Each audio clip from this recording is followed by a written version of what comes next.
Hey everyone, it's me Lone. So, as you would know by now, Bethesda Game Studios at this year's Xbox Game Showcase officially announced Fallout 76 Skyline Valley, and also towards the end of the video, they teased the fact that come next year, we'll be able to play as ghouls in Fallout 76. It's something that naturally has gotten a lot of people very excited, and also BGS conducted several interviews with the likes of PC Gamer and IGN and GameSpot to explain the new feature a little bit more. And in one of those interviews, specifically the one with PC Gamer, they mentioned how ghoul builds, or ghoul classes let's call them, won't work with bloodied builds. It just simply won't work. And it caused a bit of a debate. I made a video on it, and a good portion of my video was talking about that fact.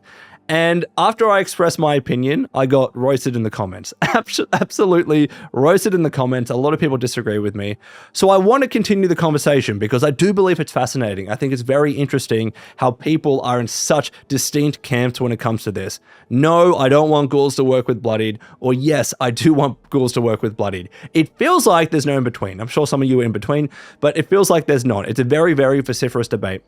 So I want to talk about it further in this video, especially because a lot of you made some really good points in the comment section, and I want to highlight some of the comments that you made and also the people that made them so we can continue this conversation. So first of all though, I do want to say a number of people in that video were apologizing to me. They were like, hey Lone, I love your work, I love what you do, but I disagree with you, couldn't disagree with you more. I don't agree with your viewpoint about bloodied and ghouls and everything that I said in that video. I just want to say, first and foremost, you don't need to apologize to me for that. That's totally okay. The whole reason I'm making these videos is to engage in a debate with you, is to discuss things with you. And you can't always agree with what I say. I don't expect that, and I don't get offended at all when people disagree with me in the comments. I really appreciate the debate, and if you look at that video, I was in the comments talking with every single one of you and having a nice back and forth debate. I love this shit. I really love it. I love engaging with you. I love talking with you. You never need to apologize for disagreeing with me. That's life. We have differences of opinion, and all I'm doing is sharing my opinion in my videos. So no need to apologize. We're cool. It's totally okay. Genuinely, I mean that. I'm not getting offended by anybody's comments, whether you're agreeing with me or disagreeing with me or not, okay? That's why I don't close comments on my videos when they get that heated, because I like this debate. I love this stuff.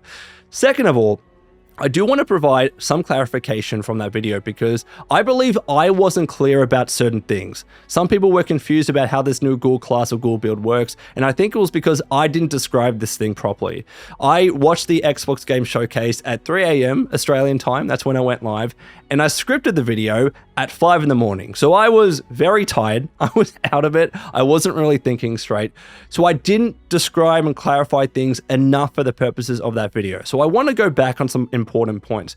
In particular, number one, a lot of people were saying, why can't ghouls and bloodied work together? What would be the thing preventing that? Are they actually introducing something where if you're playing as a ghoul, the bloodied prefix simply won't work with your character? Like, what's actually preventing you? Because technically, as a ghoul, you will be able to go low health, because otherwise you wouldn't be able to die. That would be stupid. And therefore, if you can go low health, why couldn't bloodied prefixes and unyielding armor work, even though you're a ghoul, right? So there's two reasons why I said that bloodied and ghoul wouldn't work together. Number one, Bethesda Game Studios said that they wouldn't work together. As I mentioned in that PC Gamer interview, I believe it was with producer of Fallout 76, Bill Lacoste.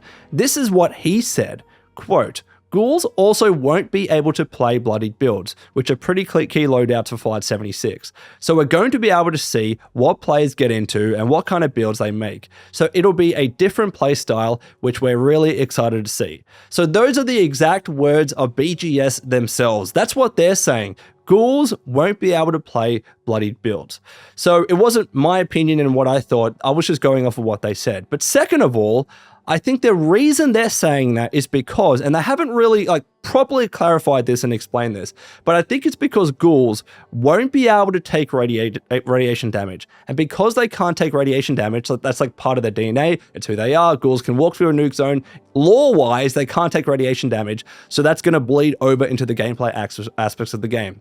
So if that's the case, that's why ghouls can't really use bloodied builds, because it would just make a bloodied build impractical. As many of you would know, when you're playing as a bloodied build, it's not just that you're low health, right? Yes, bloodied, the prefix, and unyielding activate when you're low health, and nerd rage activates when you're low health.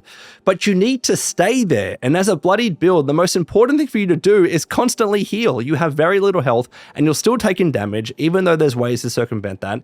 You're still taking damage, so you're going to need to be healing constantly. However, the key is when you're healing, you don't want to go back over that health level to where your bloodied prefixes and all those bonuses don't apply, because if that's the case, your build isn't really a bloodied build and you're not getting those bonuses. So the way that bloodied builds stay at that level is by increasing their rad damage so much that when you heal, you physically can't go over that bloodied level. I think it's 20% or whatever it is. You physically can't go over that level. Even though you're healing, the rads and the rads damage you've encountered are preventing you from going over that level. So you're able to constantly heal and still stay at that level where all your bloodied benefits are there, right? That's why ghouls won't be able to use bloodied, because if they can't take rads damage, every time you try and heal when you're low health, and you will need to, you're going to go back over that bloodied level, and that's why the build will just be impractical. So yes, technically you might think of ways as a ghoul to be able to use bloodied weapons and get the benefits of unyielding armor, but because you need to heal and because you can't take that rads damage, practically it would just be annoying to try and play as, and physically, like not physically impossible, but practically impossible. It would be impractical to try and do it. That's why I think Bethesda Game Studios is saying that you can't play bloodied as a ghoul, not because ghoul characters simply can't use the bloodied prefix, but because you can't stay at those low levels easily because you can't increase your radiation damage. So whenever you heal, you're pretty much going to go back to full health or whatever it is, however much you heal by. I think that's what they're getting at. Let me know in the comments below if you disagree. Again, they haven't explained absolutely everything in infinite detail, but I think that's why they're saying that ghouls and bloodied can't work together.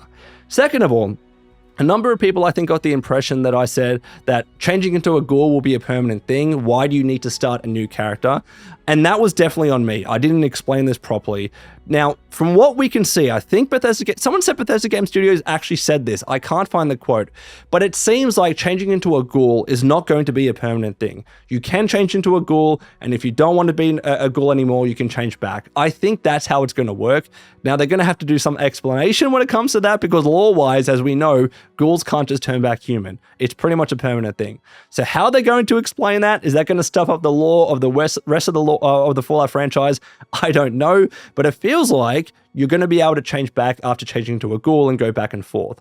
And it should work like that. It should work like that because you don't want it to be a permanent decision. What if you change into a ghoul and you're not happy? You've completely stuffed up that build and character and you can't use it anymore, right?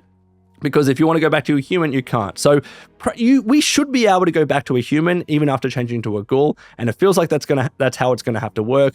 But they're going to have to do some explanation when it comes to the lore. But because of that, right, because you can change back, some people were like, well, like, why do you need to start a new character? The reason why I said you're probably going to have to start a new character, or at least I should say you're going to want to start a new character for this, is again twofold. Number one, they said that interactions with factions as a ghoul will change. You're going to have different interactions, different conversations, and that's going to affect quest lines. That's what they said in the PC Gamer interview, right? Or at least that's what PC Gamer said about what Bethesda Game Studios said after their interview. So to be able to experience all these changes in interactions with factions as a ghoul, in particular with the Brotherhood of Steel, it is best for you to start a new character, because if you change into a ghoul with an existing character, you completed all the quest lines. So there's not as many opportunities for you to talk to the Brotherhood of Steel and see how things change. But if you do start a new character and you go through all the quest lines again as a ghoul, then you're going to be able to see how interactions change. However, you can only change into a ghoul when you're level 50. So what quest lines are going to be affected? We still don't know that at that stage, but I still think practically it's probably better for you to start a new character so you can experience all the potential new content and new interactions when you're playing as a ghoul. Because if you change your existing character to a ghoul that's done everything, you're not really going to get the opportunity to experience that. So that's one reason why I said that. You're probably going to want to start a new character, but also too importantly, it saves you from needing to stuff around with mutations, right? So So either you start a new character or you change one of your existing characters that you're happy to mix around the mutations with. If you keep trying to go to a ghoul and back to human, you are going to have to change your mutations. If you use a bloodied build in particular, I should clarify, because there is one mutation called adrenal reaction, which gives you increased weapon damage, but it also as a consequence reduces your overall health level. So if you're a bloodied build, that's fine because you get the increased weapon damage, right?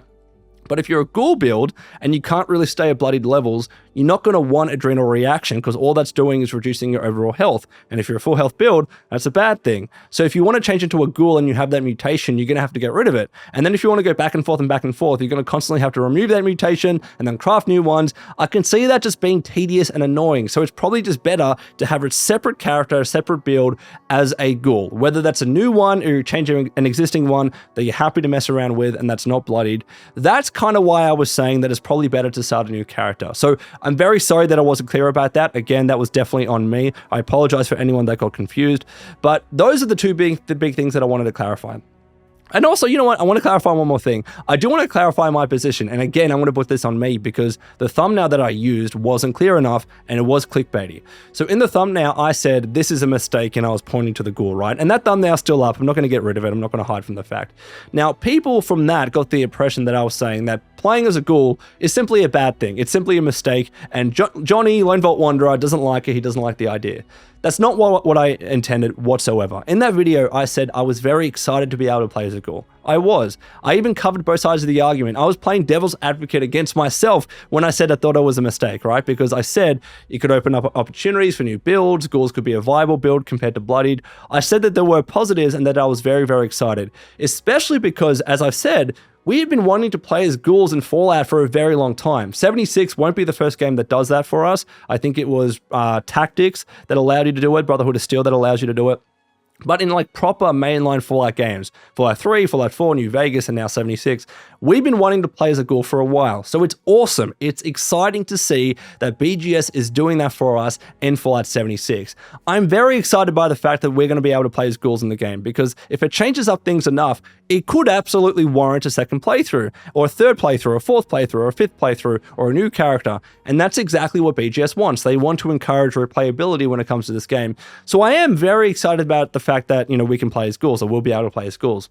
What I thought was a mistake, and I think in the video I specifically said I was leaning towards it being a mistake, was that ghouls and bloodied won't work well together. That's what I was struggling to kind of, you know, get to grips with. That's what I was torn on. And especially because, as you all know, my main character is a bloodied build. So on that build, all my armor, all my weapons that are bloodied, my mutations, adrenal reaction, as I mentioned, that would all pretty much need to change if I want to change that specific character to a ghoul. So I was trying to think of ways of having ghouls and bloodied work together. I would like to be able to change that character specifically to a ghoul. That's why I said I thought it was a mistake, or I was leaning towards it being a mistake. That's why I was torn. Not about the fact that we're able to play as ghouls. That's cool as hell. But that specific reason. So again, I'm sorry for the lack of clarification on that. That one's absolutely on me. But speaking about this further, and as I said in the start of the video, I do want to go through some of your comments because some of you made fantastic points. And as I mentioned, the reason why I'm doing this stuff, man. I love talking with you. I love making videos for you. I love interacting with you. Whether you agree with me or not, it's not the point. I love just talking with you. So some of you made fantastic points, and I would like to continue this conversation about ghouls and bloodied and all that kind of stuff. So first of all, I believe this was the top like comment on the video. At Mechaman, sorry, that was a weird throat sound. At Mechaman201 said, no, having ghouls not being able to take advantage of bloodied builds is a solid call. I wholeheartedly disagree with it being a mistake. Fix imbalances, sure, but give players some pros and cons, not just, quote, here is the one build that trumps all others. Fantastic point. I agree with this. As much as I love my bloodied build, as much as I believe it is a really great way to play, in particular the end game, and kill enemies very quickly, there's no denying that in comparison to other builds, at least from a damage output perspective, it is still overpowered, right? And there needs to be some changes to the game, with or without this new ghoul build. Even if this ghoul class and ghoul build wasn't coming into the game, even if the ghoul character wasn't going to be a thing from next year, Bethesda Game Studios probably still has some work to do to make sure other builds more compete with Bloodied, because when it comes to a damage output perspective, Bloodied is pretty much the most powerful thing. That's why it has been so popular for many years. Not as popular, since they changed the damage calculation. But that's why it's so popular. So even now, I agree, they do need to fix imbalances. They do need to make some more pros and cons. And one of the ways I think they can do this, obviously they can change how damage output works and give these other builds a lot of boosts that Bloodied builds simply do not get. Like, let's get more perk cards that give you benefits if you're high health, right? I think that's a quick and easy way to do it, because Bloodied builds still get their increased damage output, and then full health builds get other benefits, whatever that might be, right? You can heal your teammates very fast, so you can do some other stuff like that. I'm just thinking at the top of my head. So that's one way of doing it. But a second way of doing it is also introducing more scenarios where Bloodied builds just aren't viable. And there are those in the game. Right now, they're not many, but there are scenarios in the game where Bloodied builds are absolutely useless. And I can think of 2 examples right now. Number 1, Encrypted, the Imposter's Shape Squatch. Have you ever tried to play that event as a Bloodied build? You get wrecked. You get absolutely destroyed. And oftentimes when I go into that situation as a Bloodied build, I have to increase my health a little bit so I stay alive, and also use a vampire's weapon. Otherwise, I'm dying completely in that event. And the same goes with the new event, Dangerous Pastimes in Skyline Valley. When I tried to play that as a Bloodied build, I got wrecked, man. Their melee attacks with the electrical attacks, they wreck you as a Bloodied build. You die so quickly. And I'm not saying that's a bad thing. That's a good thing, because that's just another event, another scenario where Bloodied isn't the be-all and end-all. That's another great way to ensure other builds have a place to play. Make events where Bloodied simply isn't viable. Make more of those scenarios where Bloodied is good, and then others where Bloodied is not so good. That's the benefit. That's the point of having builds in the first place. Some builds work in some situations, and other builds work in other situations. That's why we're able to challenge our perk cards easily, right? And have classes and builds. That should be the case. So I think what they need to be doing is continually introduce more of those new events where Bloodied isn't as good and isn't just the most powerful build, regardless of what situation you're in. So yes, give other classes boosts, give other classes unique perk cards and whatever it might be, but also introduce more of those events, right? Where other classes have more of an opportunity to shine. There are always, like, through general play and through certain events, Bloodied is always going to be able to deal the most damage output because you have the lowest health.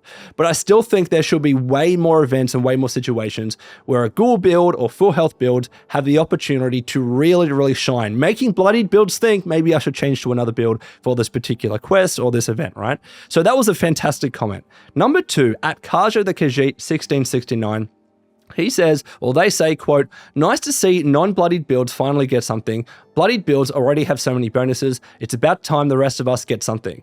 And I understand. I get that. I say a lot of the things I say about Bloodied builds is because I use a Bloodied build 99% of the time. So when I was speaking in my last video, admittedly, I was being selfish about the situation. I was saying, I want to be able to play as a Ghoul, and I don't want to change my build. So think of a way to make it work for me. It was a very selfish opinion, and I admit that, right? I can understand when other people are saying, come on, you guys are the Bloodied builds. You've been getting so much stuff for so many years. Give us full health builds something to work with. It's nice to be able to get something that you simply cannot use when it comes to this new Ghoul build. I totally understand that, right? Totally understand it. And honestly, I said I was kind of on the fence, but I was leaning towards it being a mistake. Comments like this are making me change my mind. So that was a great question, or great comment. Next one comes from @RadicalQuadMachine. You realize you're not forced into being a Ghoul. It's optional. You can still have a Bloodied build. They wouldn't just remove that. Yeah, that was something that I wasn't clear about. I know that it's not, forced into doing it. It was more that I would like to look as a Ghoul every now and again. And part of me was thinking maybe they could just make it a skin. If you're a Bloodied build and you want it to look like a Ghoul, you can look like a Ghoul, but you don't get all the other benefits. You can't use the perk cards as opposed to you being full health. Like, maybe I was thinking you could do that, but also it defeats the purpose of introducing Ghouls, because Ghouls, they're meant, like, they shouldn't just be a skin. They should have unique bonuses. They should be a different build and a different play class in the game. So I know that you're not being forced into being a Ghoul, but again, selfishly, I was like, I just want to look like a Ghoul sometimes and not change my Bloodied build around. And then the last comment, that I want to highlight is from @1V or IV Saken, the Forsaken. I get it. I hope that was so stupid of me. I hope they make Ghoul full health build comparable to Bloodied builds and damage, etc. Not to make Bloodied builds obsolete, but to give an actual alternative. And again, this was very similar to the first comment that I read out. I agree with this, right?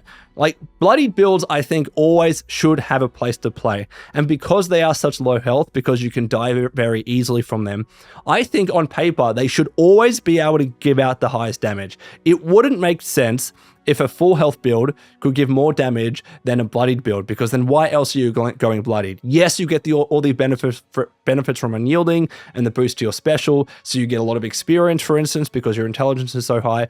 Damage output is not just the only benefit of Bloodied. There are many other benefits because you're increasing all your special stats. But I still think that damage should always be higher with Bloodied builds. But other builds should have many other benefits, and that's why I was trying to think of ways of ensuring that full health builds have their own unique benefits. Another idea that I had, and I think I said this in the last video, like for instance, if you're walking in a nuke zone as a ghoul, that should be your domain. You should be you should be king shit when you're walking through a nuke zone as a ghoul. You should be able to absorb radiation from the nuke going around and dish out extra damage to enemies in that specific location. So in other areas, you don't have increased output, but in nuke zones specifically, in the Scorched Beast Queen event and in other events like that, even events that are nuked in the first place, that's where ghoul builds should be able to shine. They should have some sort of benefits. Again, maybe they can heal other characters very easily. Maybe they can cure radiation damage if they want to for other characters. Or actually, no, I think that's going to be cheated a little bit. They're going to take away the rad damage of Bloodied builds. No, that shouldn't be a thing. But something like that, which gives ghouls a unique benefit without necessarily making Bloodied builds obsolete. I agree with that comment as well. So hopefully in this video, I've really tried my best to cover both sides of the argument. I love this debate. I love this controversy. Let me know your thoughts in the comments below. And until next time, this has been the Lone Vault Wanderer. Please take care of yourselves, and would you kindly keep fighting the good fight.